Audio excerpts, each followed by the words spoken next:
이사야서 7장에서 12장까지입니다. 제목은 소박, 영원한 실제 그렇게 잡았습니다. 오늘의 주제는 남은 자. 남은 자는 신약적으로 얘기하면 끝없는 자. 그러니까 누구이며 어떻게 사는가. 다르게 말하면 이 남은 자, 끝없는 자는 세상 사람과 무엇이 다른가, 실제적으로 어떻게 다르게 사는가 하는 것이에요. 이걸 우리 현대적인 표현으로 하면은 우린 다 나 중심의 에고로 살죠.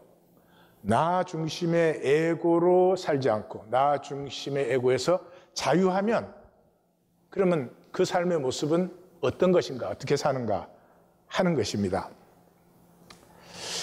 그것을 살펴보기 위해서 삶의 핵은 의에 있습니다. 의. 우리는 다 의롭다 함 받기를 원해요. 하나님의 생명을 우리가 갖고 있으니까 의는 생명의 본성이에요. 그래서 모두가 어려우려고 해요. 열심히 돈을 버는 것도 이 세상에서는 돈이 있으면 의로워요. 똑같은 말도 돈 있는 사람이 하면 그럴듯하게 들려요. 근데 돈 없는 사람이 하면 별로 와닿지가 않아요. 학력도 마찬가지예요. 그 어려운 공부를 다들 하려고 해요. 근데 왜요? 학력이 의가 되기 때문이지. 꼭 그렇지 않아도 부부싸움. 왜 싸워요? 내가 의롭고 너가 틀렸다는 거죠. 이 의는, 세상의 의는 인간 개임에 의해요. 인간 개임의 의는 두말할 것도 없어. 화려해야 돼요. 화려해야 돼요. 예. 왕의 왕관이 화려하잖아요.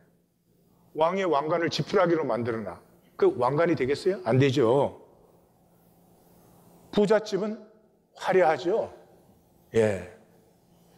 그러니까 세상의 의는 돈이에요. 돈이 화려하게 만들어요. 돈이 없으면 화려해지지를 않아요. 그러니까 돈, 화려, 힘, 이건 똑같은 말들이에요. 그러나 성경의 의는, 하나님 나라의 의는 그냥 그대로예요. 하나님이 선한 창조니까 그냥 그대로의 소박함, 나의 나됨의 소박함, 그냥 실제 그대로일 뿐이에요. 아기들 만나면 아기를 뭐 화려하게 꾸며놓지 않잖아요. 그래도 그 아기가 사랑스럽고 이쁘고 귀하잖아요. 그런 것이에요. 이 세상의 의는 말의 세계에 있어요. 하나님의 의는 말씀의 세계에 있어요. 남은 자는 말의 세계를 넘어서 말씀의 세계를 사는 자예요. 주의하실 것은 말의 세계에서는 내 마음대로 말할 수 있다는 거예요. 이 세상에서 제일 마음대로 하는 것이 말이에요. 그 말은 우리의 상관격을 고귀하게 만들지도 않고 가치 있게 만들지도 않아요. 사실은 말이 많을수록 더 가치가 떨어져요. 정말로 생명을 알고 인격을 아는 사람은 말의 세계는 절제하고 말씀의 세계에 깊어지는 것이죠. 아하스는 이 우시야, 요담, 아하스 3대에 걸친 우시야의 쫄개죠. 나라를 화려하게 만들게 하는데 미쳐버린 왕이었습니다. 유다는 640년 요시야가 등극할 때까지 아수르의 속국으로 있었어요. 요시야가 등극해서 609년에 죽고 나서 내왕이 있었지만 그건 내왕이 아니에요. 유다가 멸망하는 가운데 엎치락뒤치락 했던 일들이지 사실 요시야의 죽음에서 유다는 끝난 것이에요. 역대하는 이렇게 표현하고 있어요. 이는 이스라엘 왕 아하스가, 아하스는 분명히 유다 왕이에요. 그런데 이스라엘 왕이라고 계속 표현을 해요. 왜냐? 그가 망령되이 향하여 여호와께 크게 범죄하여 여호와께서 유다를 낮추었다. 이스라엘의 왕으로 불릴 만큼 바알을 숭배하고 여호와는 관두고 여호와의 종교조차도 멸시했던 사람이에요. 왜? 여호와의 종교는 다른 종교에 비하면 굉장히 소박하거든요. 그래서 이스라엘 왕들의 길로 행하여, 유다 왕인데 이스라엘의 왕들의 길로 행하여, 마치 이 시대의 기독교인이 세상의 길로 행하는 것과 똑같은 것이죠. 바알 우상 만들고 흰놈의 아들 골짜기에서 자기 자녀를 불살랐어요. 그 몰렉 숨기는 거예요. 몰렉. 그리고 산당과 작은 산 위와 모든 푸른 나무 아래서 제사를 드리며 분향하니라. 그래서 에돔과 블레셋이 침공해 왔을 때는 아수르의 도움을 청합니다. 그런데 아수르 왕 디글랏필레셀이 그에게 이르렀으나 돕지 아니하고 도리어 그를 공격하였습니다. 아수르의 정책은 가나안을 정복하는 거죠. 그러니 차별이 없는 것이죠. 그래서 아수르의 축발을 던졌지만 오히려 당한. 열왕기서는 아하스 왕이 아수르 왕 디글랏필레셀을 만나러 다메섹에 갔다가 거기 있는 제단을 보고, 아람 신의 제단을 보니까 너무너무 화려하거든요. 그걸 카피해가지고 설계도 만들어서 유다에 보내서 이대로 제단 만들어라 그랬어요. 그래서 자기를 친 다메섹 신들에게 제사하여 이르되 아람 왕들의 신들이 그를 도왔으니 나도 그 신에게 제사하여 나를 돕게 하리라 하였으나 그 신이 아하스와 온 이스라엘을 망하게 하였다. 철저한 현상의 사람이에요. 주의할 것은 이 현상의 사람은 굉장히 종교적이라는 것입니다. 그저 힘이 된다 싶으면 어떤 종교 현상도 웰컴, 다 좋은 것이에요. 돈 된다, 힘 된다, 복 된다. 그럼 정신을 못 차려요. 그럼 그것을 신앙으로 생각해요. 미스터 아하스. 예. 왜 그래요? 상황이 전부니까요. 실제로 상황이 전부라는 말은 상황은 뭘로 파악하죠? 뇌로 파악해요. 뇌로. 뇌는 실제를 만난 적이 없어요. 이 오감의 전기 신호를 통해서 뇌는 자기 얘기를 만드는 거예요. 뇌는 실제가 없어요. 자기가 꾸민 얘기밖에 없어요. 뇌에는 진실이 없어요.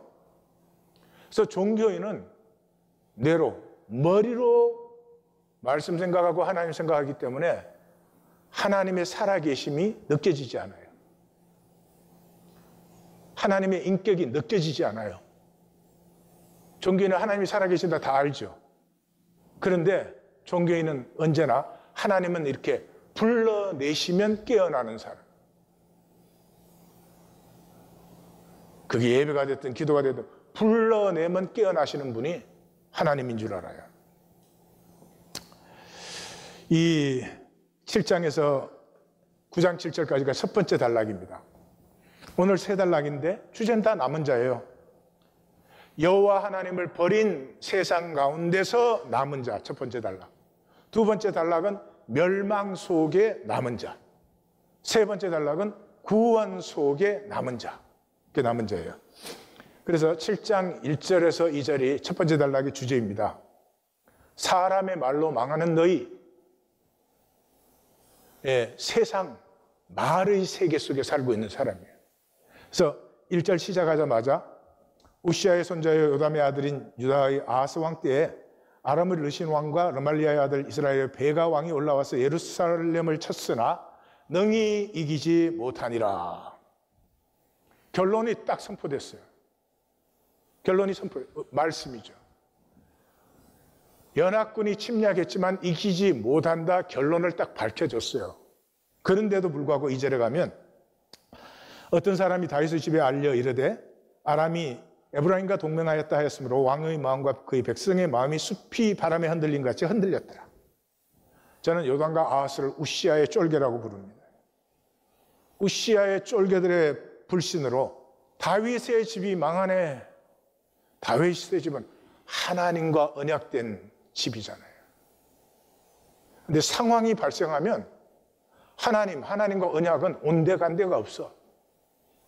그냥 상황밖에 없는 거죠. 이게 종교인이에요. 그 다음에 이 단락의 전체 구조는 대칭으로 되어 있어요. 시작하는 단락이 스할야숲을 데리고 아하스를 만나라 그래요. 스할야숲은 남은 자는 돌아온다. 그러니까 남은 자가 돌아오려면 심판이 있었다는 거죠. 심판은 돌이켜지지 않는다. 그리고 아하스를 향해서 상가며 조용히 하라. 상가며 조용히 하라 말은 뭐예요? 말 스탑. 말 스탑. 우리는 상황이 발생하면요, 말과 생각이 이게 홍수가 나요, 홍수가. 참 신기하지 않아요? 상황이 발생했으면 하나님 앞에 나아가서 이런 상황이 나타났는데 그 상황 밑에는 하나님의 어떤 섭리가 있는지, 하나님이 우리를 악하게 하고 망하게 하려고 주시는 상황은 없어요. 하나님은 선하시니까. 그걸 봐야 될 텐데 상황을 보니까 사랑과 일만 보여요. 생각과 말이 얼마나 시끄러워지는지 말로 다 할 수가 없죠. 그래서 저 두 왕은 연기나는 부직갱이다. 저들이 악관계로 우리를 위해서 다별의 아들을 왕으로 세우자 하지만 결코 이루지 못한다. 그래서 여호와의 말씀에 그 일은 서지도 못하며 이루지도 못한다. 그러므로 너희가 굳게 믿지 아니하면 굳게 서지 못한다. 왜 여기 굳게를 두 번이나 강조하죠? 왜냐 그러면 실제는 소박하거든요. 실제가 화려하면은 못 믿을 사람이 누가 있겠어요? 이 초라한 선지자를 통해서 왕이여, 이 다윗의 집은 하나님과의 약속 안에 있습니다. 어떤 상황이 일어나도 그 약속의 중심을 놓치지 마십시오. 이게 이 소박한 이 말씀이 가슴에 와닿는 사람은 굳게 믿는 사람이에요. 근데 현상이 화려해야 되는 사람은 아니죠. 그 다음 단락은 뭐예요? 주 여호와 하나님께서 징조를 구하라 그랬는데 아하스가 징조를 거부했어요. 첫째, 옳든 그러든 하나님 말씀의 쉐마가 먼저예요. 징조를 구하라. 그랬으면 그게 뭐 옳은 일이든 안 좋은 일, 아하스가 이제 하나님을 시험하는 게 옳지 않다 이렇게 정당화를 붙였죠. 이 생각이 어떻든 하나님이 구하라 그랬으면 쉐마가 먼저다. 그 다음에 하나님이 구하라고 할 때는 그 징조는 하나님을 시험하는 게 아니라 나를 점검하는 것이다. 마치 기드온처럼. 기드온은 사사기에 최고의 사사, 최고의 승리, 정말 여호와의 영광을 나타낸 사람이죠. 그런데 천사가 나타났을 때 어떻게 했어요? 잠깐만 기다려 주십시오. 가서 예물을 준비해 와서 바위 위에 얹고 그 예물을 하나님이 살르는 것을 보고 액셉트를 했습니다. 그 다음에 이제 전쟁 시작하는데 전투 시작하기 전에 양털을 마당에 놓고 처음에는 양털에만 이슬이 내리게 그렇게 해주시니까 그 다음 날은 아니 확인하기 위해서 양털은 놔두고 양털 주변에만 이슬이 내리기. 지금 하나님을 점검하는 게 아니에요. 어떻게 이 지파 중에 가장 작은 지파에 가장 작은 나를 부르셨는가? 만약에 이 부르심이 착각이면 내가 민족을 멸망시키는 거예요. 나와 전투하는 사람도 다 죽겠지만 자기를 점검하는 거죠. 그리고 하나님이 부르셨다는 것을 확신했을 때는 그 모인 군대를 다 보내고 300명 남길 때까지 하나님에게 순종할 수 있었어요. 그럼 왜냐? 하나님이 부르신 일을 자기가 분명히 알고 있으니까. 그런데 거부했어요, 아하스는. 그런데 하나님의 징조는 임마누엘이다. 이 아이가 악을 버리고 선을 택하게 되면 그때 너희는 엉긴 젖과 꿀을 먹을 것이다.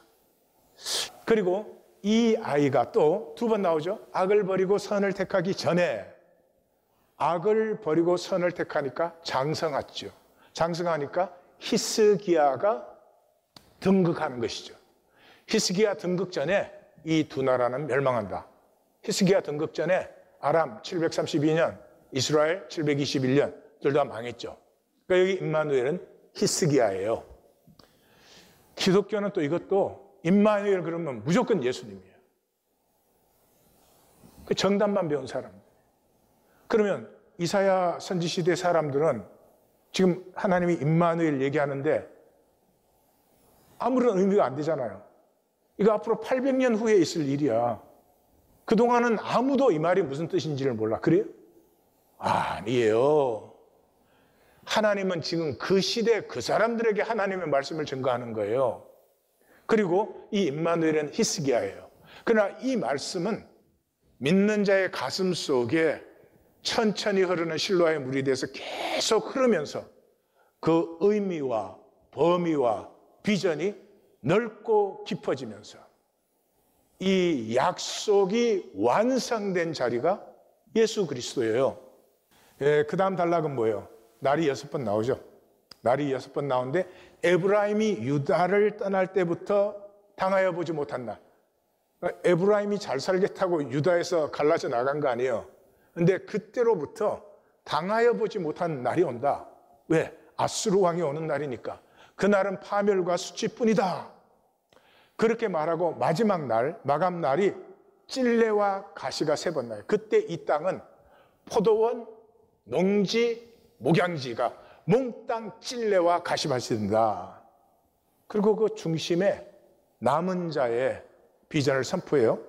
그때 한 사람이 어린 암소 하나와 2 양을 데리고 엉긴 젖과 꿀을 먹는다. 너무나 소박하죠. 여기 이제 이 단락에서 계속 나오는 것인데 저는 여기에서 드디어 하나님의 이 약속은 왜 그렇게 소박한가 하는 것을 드디어 만났어요. 그리고 그 중심은 이것이죠. 큰 서판에 통용 문자로, 큰 서판에 통용 문자, 모두가 아는 문자로 쓰니까 모두가 읽을 수 있어요. 뭐라고 쓰라고요? 마헬 샬랄 하시바스, 노력과 탈취가 급하게 임한다. 그런 것이죠. 이 2번째 아이 이름이 마헬샬랄 하시바스죠. 그러니까 이 둘째 아이가 태어나서 엄마 아빠라고 말하기 전에, 그러니까 이건 벌써 2 나라가 멸망 직전에 와 있는 것이죠. 이 2 나라의 멸망이 눈앞에 있다. 왜? 천천히 흐르는 실로아의 물을 버리고 르신과 러말리아의 아들을 더 기뻐했기 때문에 너희는 701년을 만날 수밖에 없다 하는 것이에요. 이 6번의 날에 대칭되는 단락은 임마누엘이에요.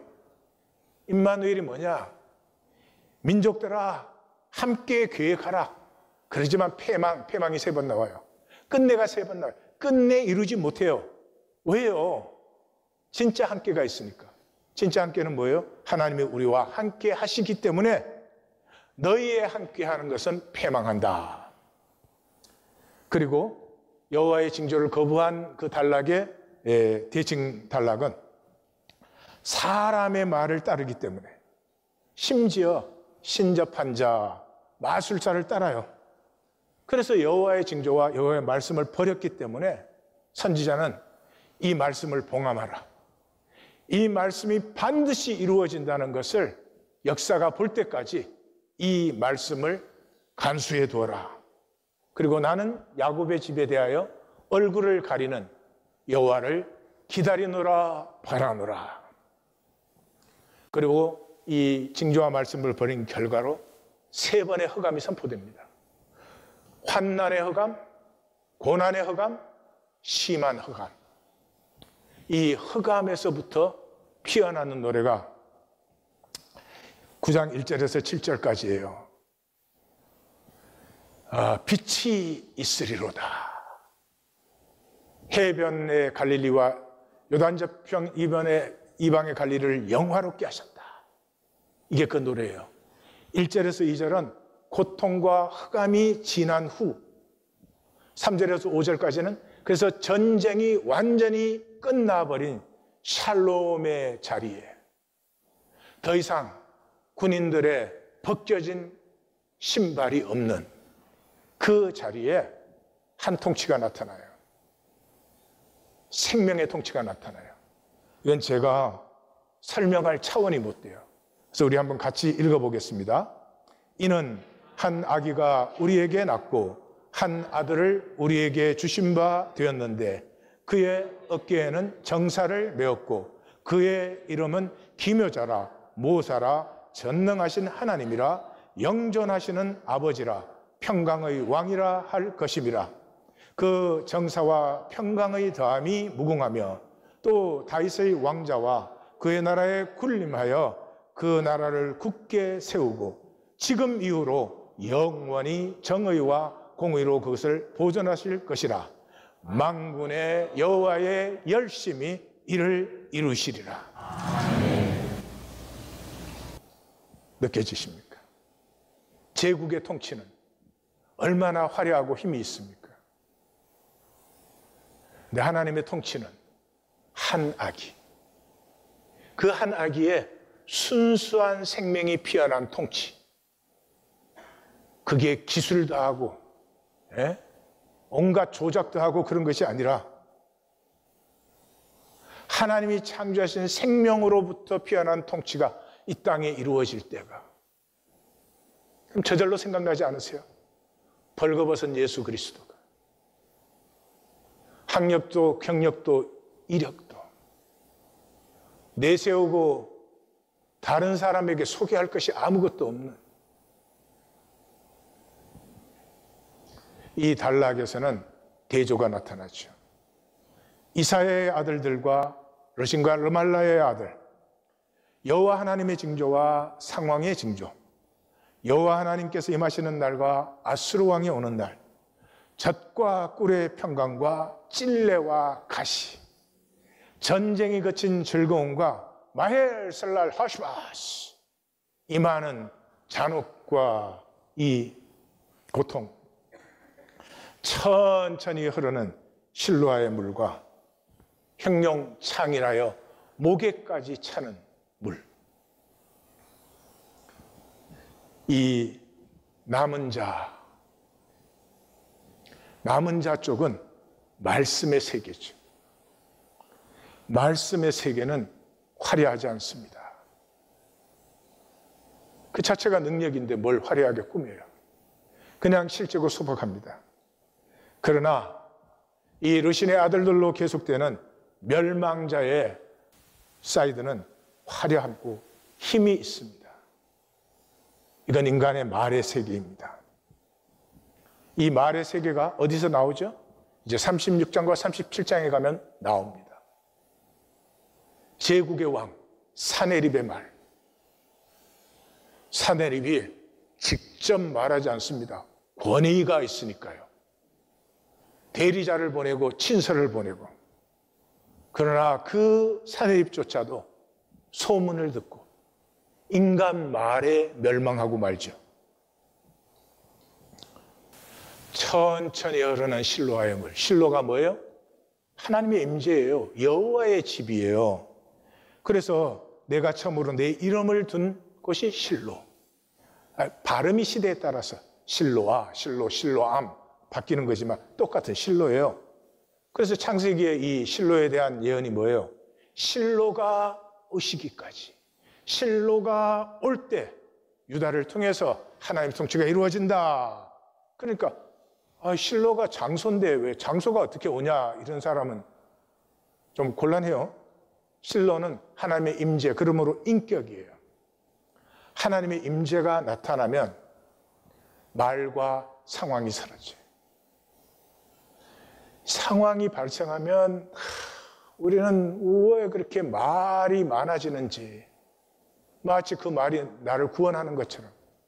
아니요, 더 어렵게 만드는데, 다시 말씀드리지만 그러는 이유는 말은 마음대로 할 수 있으니까. 종교는 말로 믿고 말로 의롭고 말로 섬기고 말로 다 하는데요. 두 번째 단락은 돌이키지 않은 멸망 속에 남은 자. 여호와 하나님을 다 버린 속에서 남은 자, 첫 번째 단락. 두 번째는 멸망 속에 남은 자예요. 그래서 9장 8절에서 10장 4절까지는 그의 손이 여전히 펴져 있느니라 하는 게 4번 나와요. 손을 폈다는 말은 심판한다는 말이에요. 그러니까 심판이 계속되고 있다는 거죠. 그래서 이 이유는 교만이에요. 첫 번째 단락을 보니까 교만해가지고 하나님이 벽돌을 버리면 다듬은 돌로 쓰지 뭐. 다듬은 돌은 화강석, 대리석 쓰는 거예요. 하나님이 뽕나무를 제하여 버리시면 그건 백향목으로 하지 뭐. 그리고 여호와께로 돌이키지도 않고 찾지도 않아요. 왜요? 지도자가 거짓말만 하기 때문에. 이 화려함을 보라. 여기 이렇게 사람이 많지 않으냐? 근데 왜 어떻게 하나님이 없겠느냐? 뭐 이러는 거겠죠. 그래서 결과가 뭐예요? 이웃이 없어지고 형제끼리 치고받아요. 므낫세와 에브라임이. 므낫세와 에브라임은 12형제 중에서도 같은 아버지 요셉의 형제예요.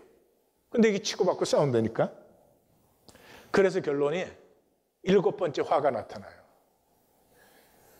6번의 화가 지난주에 보셨죠? 5장에서 나오죠. 5장 1절에서 7절이 포도원의 애가예요. 극상품을 심었는데 이게 들포도가 나는 게 무슨 일이냐? 그리고 6번의 화가 나요. 7번째 화의 완성이 오늘 본문에서 나와요. 그래서 포로보다 더 비참하고 죽은 자보다 더 처참하게 된다. 그러면 그걸로 끝나느냐? 아니라는 거죠. 하나님이 아수르를 도구로 써서 그렇게 이스라엘을 멸망시키시는데 그 후에 아수르도 멸망돼요. 왜? 도구인데 지가 잘난 줄 알아 교만해요.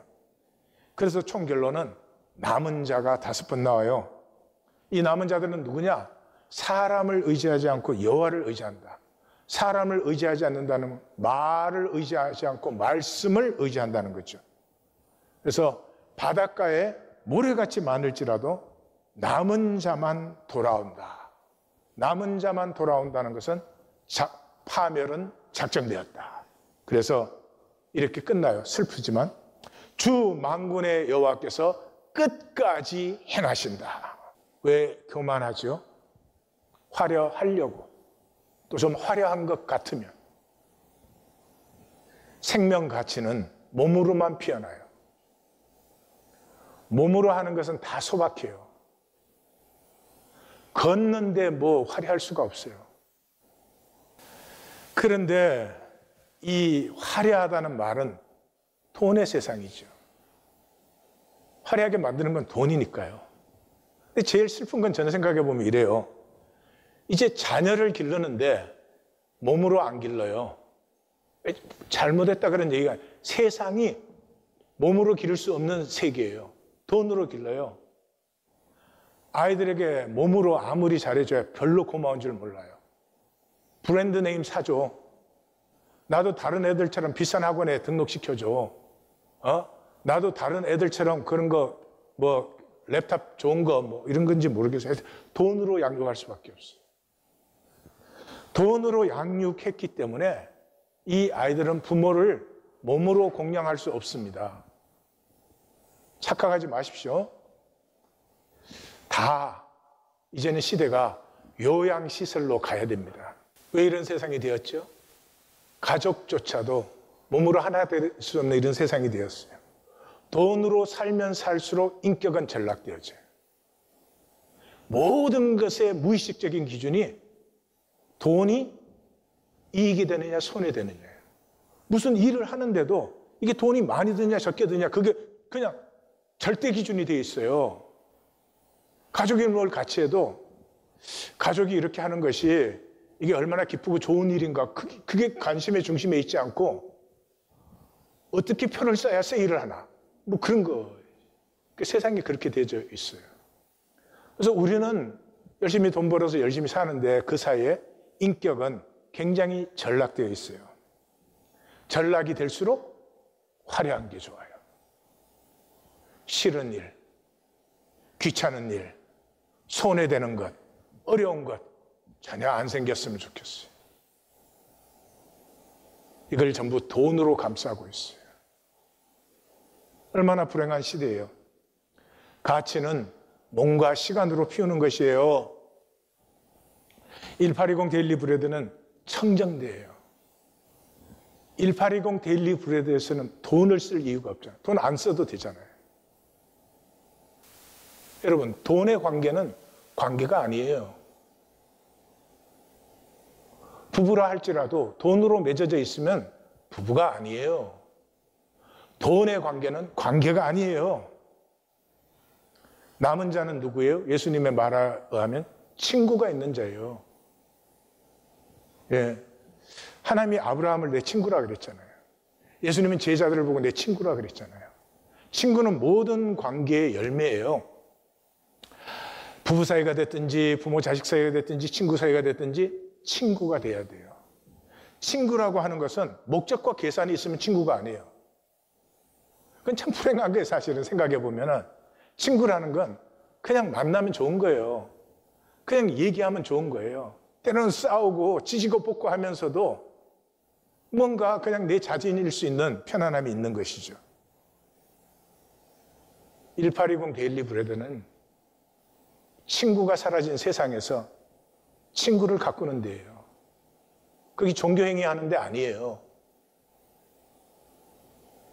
모든 것이 돈으로 되어져 있기 때문에 관계가 사라진 세계에서 바늘 끝만한 통함이라도 이 생명이 통하고 가슴이 통하고 존재가 통하고 사람이 통하는 그것이 1820 데일리 브레드예요. 마지막 단락은 구원과 남은 자예요. 자, 이제 이 유다를 향해서 합니다. 시온의 백성들아, 두려워하지 말라. 시온은 구원되고 아수르가 멸망한다. 그래서 예루살렘을 향해서 아수르가 진군해 오고 있을 때 여호와께서 예루살렘을 향해서 진군해 오시면서 그 예루살렘 맞은편 언덕에서 손을 흔들어줘요. 염려하지 말라고. 그리고 그 중심은 숲을 베이시는 숲의 숲은 아수르죠. 그래서 이 여호와의 진군에 대칭되는 단락은 여호와의 영을 받은 남은 자. 여호와의 영을 받으면 싹이 피어나고 그 열린 싹에 영이 임하면 함께가 이루어진다. 그리고 이 마감은 남은 자의 제2의 출애굽이 이루어져요. 여기 읽을 때 굉장히 가슴이 먹먹해지는 그런 본문입니다. 이스라엘과 유다의 남은 자들이 돌아와요. 분리돼서 원수같이 싸웠잖아요.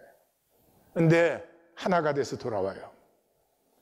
그리고 그 돌아옴을 하나님이 축복하기 위해서 유브라데스 강을 7갈래로 갈라서 신고 건널 수 있게 하시고 그 오는 길에 모든 위험을 제거해버리고 대로가 열리게 하셔요.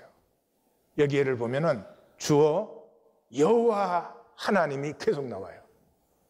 그러니까 이 남은 자를 지키시고 보호하시는 하나님의 그 가슴이 막 이렇게 쏟아져 나옵니다.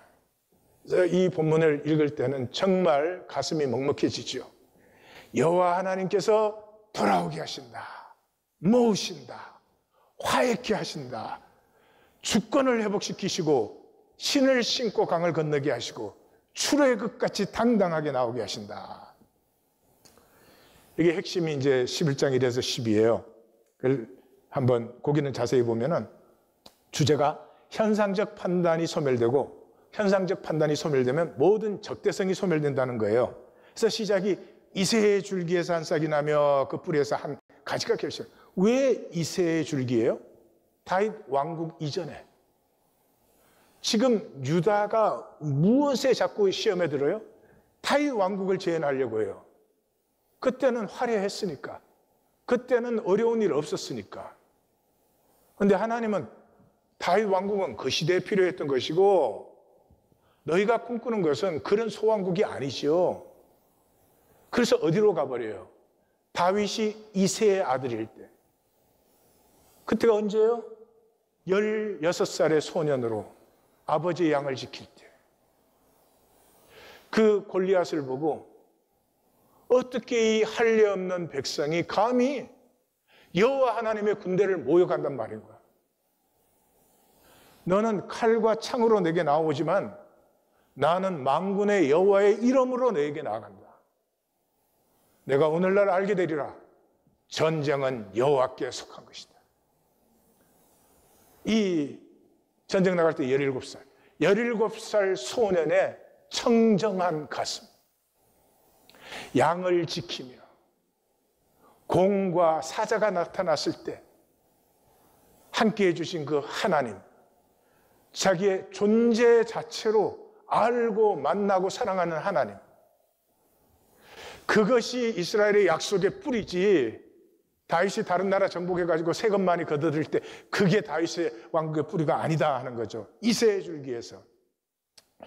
그 싹이 나면은 우리의 가슴에 하나님을 사랑하는 싹이, 가슴에 싹이 열리면 영이 임하는 거예요. 그 영이 임하면 여기 새 쌍에 영이 선포돼요. 지혜와 총명의 신, 모략과 재능의 신, 지식과 여호와를 경외하는 신. 말의 세계에 있던 내가 말씀의 세계로 옮겨 심어집니다. 그때 여호와를 경외하고 즐거워하며 현상대로 판단하지 않는다. 눈에 보이는 대로 보지 않고 귀에 들리는 대로 판단하지 않는다. 현상대로 판단하지 않는다. 현상밖에 못 보는 사람. 좋았다 안 좋았다. 이익이다 손해다. 이 상황밖에 못 보면 어떻게 하나님의 복, 본질로 임하여 오는 하나님의 복을 누리겠어요? 그래서 현상대로 판단하지 않고 공의와 정직으로 판단하고 입의 기운, 말씀으로 세상과 악인을 다스리는, 공의를 허리띠로 삼고 성실을 그의 몸의 띠로 삼는 이 사람의 힘은 내가 오름에 있지 않습니다. 현상은 선악과잖아요. 나는 옳고 너는 틀렸다는데 내가 오름에 내 힘이 있는 것이 아니라 하나님의 성실과 공의에 내 힘이 있을 뿐이에요. 그러므로 내가 옳은 것이 아니라 이 부족한 나를 사랑하시는 하나님의 사랑과 은혜가 내 힘이라. 아멘. 다윗의 상하고 통해하는 심령. 그래서 그 다음 단락은 뭐예요? 함께가 3번 나타나 이리, 양, 포변, 염소, 송아지, 사자 함께. 또 함께가 3번 나타나요. 암소와 공 그것들의 새끼와 사자와 소가 함께한다. 이때 적대성이 완전히 소멸되어져요. 젖먹는 아이가 독사의 구멍에 손을 넣고 장난쳐도, 젖된 아이가 독사 굴에 손을 넣어도 해됨도 상함도 없는, 내 나라 모든 곳에는 해됨도 상함도 없으니 이는 물이 바다를 덮은 같이 여호와를 아는 야다가 세상에 충만하기 때문이라. 그런데 아무도 머리로 하나님을 아는 종교가 아니라 가슴으로 하나님을 알고 하나님을 누리는 이 물결이 넘치기 때문에 그때 이새의 뿌리에서 한 싹으로 돋아난 기치가 만민이 돌아오는 목표점이 되는 것이다. 그래서 총결론은 12장 1절에서 6절은 임마누엘은 누군가? 이 임마누엘의 남은 자는 선포하는 자예요. 감사를 선포하고 찬송을 선포해요. 남은 자십니까? 하나님에 대한 감사와 찬양이 내 속에 살아 있습니다. 구원이란 말이 3번 나와요. 구원이 3번 선포되면서 그 기쁨, 구원의 기쁨 때문에 자헬라메야, shout and cry. 이 내게 임한 하나님의 사랑과 은혜가 기뻐 외치지 않을 수 없는 이것이 남은 자다. 이것이 이 단락의 총결론이에요. 하나님의 아름다움으로 아름다운 자들. 꾸며서 만든 게 아니고 돈으로 만든 게 아니고 하나님의 아름다움. 창세기 1장에 좋았더라 좋았더라 심히 좋았더라가 내 존재와 삶을 통해서 펼쳐지는 이 꿈을 어떻게 버릴 수가 있겠습니까? 우리의 꿈이요 하나님 교회의 꿈이 되기를 주의 이름으로 축원합니다. 아멘. 자, 남은 자의 비전은 중심이 소박함이에요. 왜? 실제니까 소박해요. 그래서 지난주에 본 그 남은 자의 비전 4장 2절에서 6절이 싹, 초막, 그저 그늘이 되고 피난처가 되고, 오늘 9장 1절에서 7절의 노래에서도 고통과 흑암과 전쟁 후에 잔치가 피어나는데 이 잔치는 그냥 생명에서 피어난 잔치. 그리고 오늘 마지막에서 본 11장 1절에 10절에도 한 싹, 한 가지에서 말씀이 피어나면서 함께가 이루어지는, 우리 하나님 교회는 제가 설명 안 해도 되죠? 이 함께가 성경의 중심이다. 그래서 신약 시작하자마자 그의 이름을 예수로 하라. 이는 그가 자기 백성의 죄를 저희 죄에서 구원하실 자임이라. 어떻게? 임마누엘, 하나님의 함께 하심으로. 그래서 마가복음의 복음의 핵심이 뭐냐? 이에 12를 세우셨으니 이는 자기와 함께 있게 하시고. 그것이 구원이에요. 종교적인 생각 버리세요. 교회 출석하니까 내 구원 받았지. 생각과 말은 마음대로 하는 거지만 말씀으로 점검을 하세요. 말씀으로. 예. 10장 20절에 이 비전에 여러 군데지만 한 몇 군데만 보십시다. 그날에 이스라엘의 남은 자와 야곱 족속의 피난한 자들이 다시는 자기를 친자를 의지하지 아니하고 이스라엘에 거룩하신 이 여호와를 진실하게 의지하리니. 여기 뭐 어마어마한 승리를 거둔 영웅들이 아니에요. 어려운 가운데서 잘 견뎌낸 뭐 역전의 용사들이 아니에요. 뭐라고요? 진실하게. 가슴에 진실이 있어요.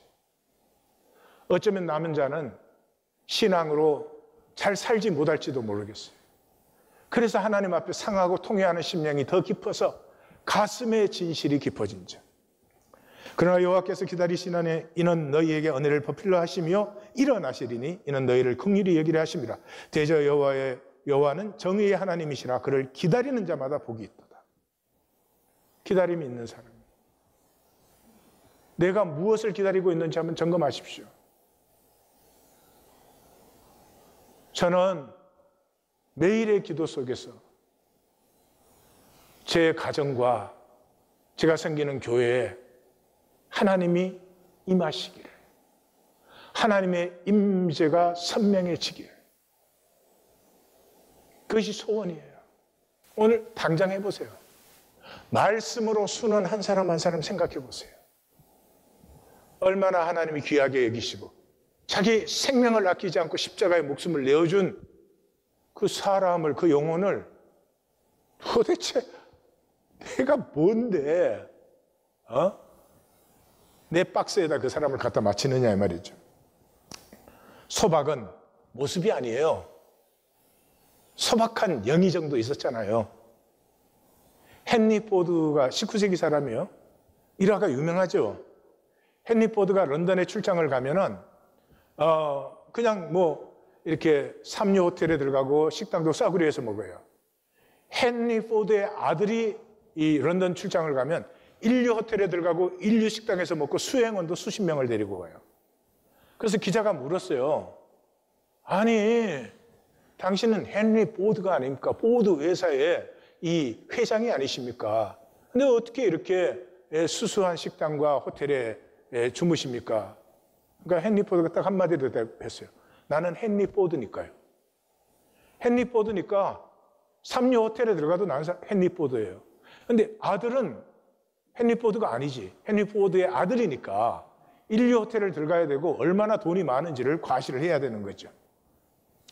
소박은 본성이에요. 생명의 본질이잖아요. 하나님이 소박하시잖아요. 하나님이 화려하시면 온 세상 사람이 다 믿었지. 하나님은 그냥 I am이잖아요. 이 고대 각 나라의 애굽, 아수르, 바벨론의 이 신들이 얼마나 강한 신이요, 얼마나 화려장엄한지를 나타내고 있을 때 하나님은 내 성전에는 계단도 만들지 말아라. 솔로몬이 계단을 얼마나 높게 만드는지 말도 못해요. 하나님 그냥 가만 계셔도 하나님이니까 그 하나님 안에 있는 사람은 그냥 나일 수 있어요. 그냥 나일 수 있어. 현상은 화려해야 돼요. 본질이 없으니까 화려해야 돼요. 그래서 고린도후서는 사탄을 광명의 천사라 그런 거예요. 자기 본질을 버려버렸잖아요. 그러니까 뭔가를 화려하게 보여야 되는 거죠. 그래서 화려해야 되기 때문에 삶이 수고하고 무거운 짐이 됐어요. 무엇을 먹을까 마실까 입을까? 그냥 먹고 마시고 이쁘면 되잖아요. 근데 이걸 화려하게 먹고 화려하게 입고 화려하게 마셔야 되니까 이게 무슨, 저는 이해가 도대체 안 가는 일입니다. 에? 식구와 먹든 친구와 먹든 정말 서로 사랑하면서 먹음을 기뻐하면서 먹는 게 중요하지. 아니, 비싼 레스토랑에 고급 음식이 더 중요해요? 그럼 벌써 이상해진 거죠. 여러분, 이사야 선지서에서도 뭐라고요? 이 3장에서 우리는 보았죠. 이스라엘이 심판받게 되는데 너희들 이 심판을 받지 않으려면 장신구를 떼라. 얼마나 길게 얘기해요. 3장 16절에서 4장 1절까지 장신구를 떼라 그러잖아요. 출애굽기에서도 이 아론의 금송아지 만들었을 때 하나님이 뭐라 그랬어요? 나는 너희를 더 이상 인도하지 않는다. 너희를 멸망시키겠다. 그러니까 모세가 막 중보해가지고 무슨 하나님이 또 모세가 중보했다고 마음을 바꾸냐. 그래가지고는 좋다. 그럼 내가 너희를 다시 인도하는 조건이 뭐였어요? 장신구를 떼라. 출애굽기 33장 장신구를 떼라. 우리 인생이 뭐예요? 장신구 만들기예요. 장신구, 학력이라는 장신구, 예? 이런 거 소유했다는 장신구. 지금 하나님의 생명과 이 세상에 그게 비교할 바가 되는 거예요. 공중의 새와 들의 백합화를 보아라. 저 생명의 자유를 너희는 보지 못하느냐? 너희처럼 얽매여 사는 존재가 이 우주에 어디에 있느냐? 너희처럼 얽매여가지고 열등의식, 수치, 낮은 자존감, 몽땅 그냥 다 시달리는, 소박하다는 말은 품는다는 말이에요. 자식과 관계는 소박한 관계잖아요. 그러니까 자식은 품지 않아요? 만드는 게 아니에요. 왜 품어요? 어떤 상황이 왔어도 그 상황 뒤에는 하나님의 섭리의 선함과 합력하여 선을 이루는 하나님의 뜻이 들어있기 때문에 그것을 신뢰하는 것이죠. 그것을 품는 것이죠. 그러니까 소박의 반대는 품지 못하는 거예요. 내 마음대로 나를 위하여, 그 말은 뭐예요? 상황뿐이에요. 내 마음대로 내 뜻대로 돼야 되는 건 상황이 상황. 그러니까 상황밖에 안 보이고 본질을 보지 못하기 때문에 이 상황이 내가 원하는 대로 발생하지 않으면 어떻게 해요? 중심을 조작해요. 여우가 포도를 따먹고 싶어서 막 점프하다가 못 따먹으니까 돌아서면서 에이 어차피 신 거야. 예? 이 상황밖에 못 보기 때문에 그 상황에 나는 항상 옳은 사람이 돼야 돼. 그래, 옳은데 왜 이렇게 어려운 일이 생겼지? 내가 피해자지. 그럼 너는 가해자가 돼야지. 부부간에도 이 일하는 거 아니에요. 이 일하는 거 아니에요. 좀 어렵고 힘들면 나는 피해자고 너는 가해자라는 거지. 이 선악과의 세계. 여러분, 세상에서 제일 유치한 게 나는 선이고 너는 악하다. 유치한 게. 예, 그런 경우에 이야기는 자기가 이미 결정해 놓았어요. 이게 진실이냐 사실이냐 이런 건 아무런 관심이 안 돼요. 나를 정당화하기 위해서 이야기는 이렇게 돼야만 되는 거죠. 이런 삶이 되면, 이런 말의 세계, 마음대로 말할 수 있는 말의 세계의 삶이 되면은 두 가지의 저주를 받습니다. 아니, 받는 게 아니지, 거두는 거지 뭐. 첫째, 거짓 나죠. 그 상황 속에서 본질을 만나면 하나님이 나의 이런 면을 다루시기 위해서, 이런 면을 복되게 하시기 위해서 이렇게 인도하시는구나 하는 걸 받으면 되는데, 그걸 안 받으려면 나를 거짓으로 만들어야 되겠죠. 그래서 이렇게 거짓으로 꾸미게 되면은 나 혼자서는 아무리 그 얘기해야 소용이 없어요. 그러니까 다른 사람, 나와 함께 그 얘기를 하는 사람들을 만들어야 돼요. 그 종교는 상황이 한번 생기면 사람들의 코이노니아가 막 활발해져요. 모여가지고 우리는 옳자, 쟤들이 잘못이다 이거 하느라고. 예. 그리고 두 번째는 본질을 패하니까. 이 하나님의 복은 천천히 흐르는 본질에서 오는 건데 이 하나님의 복을 다 패해버려요. 그래가지고 평생 동안 내가 내 상황을 만들려고 종신토록 땀 흘려 수고하지만 가시던 불과 엉겅기를 거두고 영원히 하나를 그대로 되는 거죠. 이 성경의 총 중심을 저는 마태복음 18장으로 봅니다. 마태복음의 교회론이에요. 이 남은 자가 누리는 하늘의 정체성이에요. 시작이 큰 자가 누구냐? 어린아이 같은 자예요. 마감이 큰 자가 누구냐? 1원번에 7번씩 용서하는 자예요. 그 안에 작은 자를 품는 자가 이 하나됨을 누리는 자예요. 그래서 거기는 이 두 사람이 함께 기도하면 하나님께서 그것을 이루어요. 핵심은 이 중앙에 있어요. 길 잃은 한 마리 양, 범죄한 한 형제. 한 형제니까 교회의 형제예요.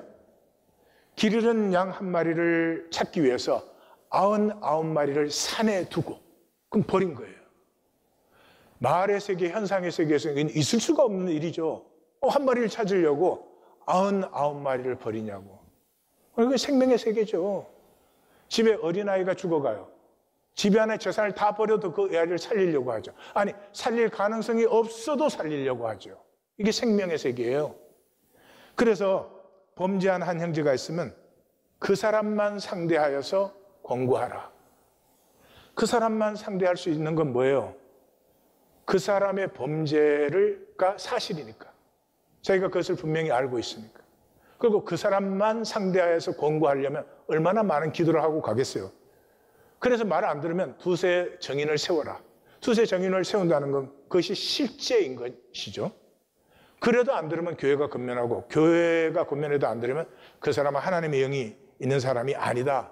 교회는 다니고 있지만 하나님의 사람이 아니다. 이게 중요한 것은 종교는 거꾸로 하죠. 뭐 누가 카더라 뭐 했다더라 이러면은 그 사람은 없는 뒤에서 얘기를 해요. 뒤에서 얘기할 뿐만 아니라 자기들끼리 얘기에 점점 힘을 얻어요. 사실도 정인도 없어도 그 그룹에서는 그게 실제가 돼버려야 돼요. 근데 왜 그렇게 할까요, 우리가? 그게 우리가 다 하는 일이에요. 그래서 제일 싸움이 많은 데가 교회 아니에요. 왜 그렇게 할까요? 옳으니까. 옳으니까. 내가 옳으니까. 그러니까 내가 옳으면 굉장히 잔인해진다는 사실을 알아야 돼요. 내가 옳으면 상대방을 마귀화시켜요. 상대방은 잘못되고 틀렸어요. 하나님 앞에서는 옳고 그름이 아니에요. 내 가슴에는 하나님은 나를 긍휼로 품으셨는데 내 가슴에 긍휼이 있는가 하는 것이죠. 그런데 이게 굉장히 역설적이에요. 예. 이 잘못되었다고 판단하고 정죄하는 상대가 의로울 경우에 더 힘을 얻어요. 저는 왜 이런 일들이 일어날까 생각을 해봤는데 그런 것 같아요. 이 싸구려 반전. 훨씬 훌륭하고 나보다 잘난 것 같았는데 그 사람이 아니래. 그러면 갑자기 나도 괜찮아지는 거지. 저런 사람보다 내가 나으니까. 굉장히 싸구려 반전. 이 종교의 모습이 안타깝습니다. 1820 데일리 브레드는 몸과 시간으로 가꾸는, 그래서 이 돈으로 사는 화려해야 되는 거짓 세상 속에서 내 존재와 내 삶의 소박함을 회복할 수 있는 유일한 길입니다. 1820 데일리 브레드마다 생명의 소박함으로 우리가 서로 길벗대어 함께 손잡고 격려하며 위로하며 하나님을 만나는 그날까지 함께 나아가시는 우리 하나인 교회가 되십시다.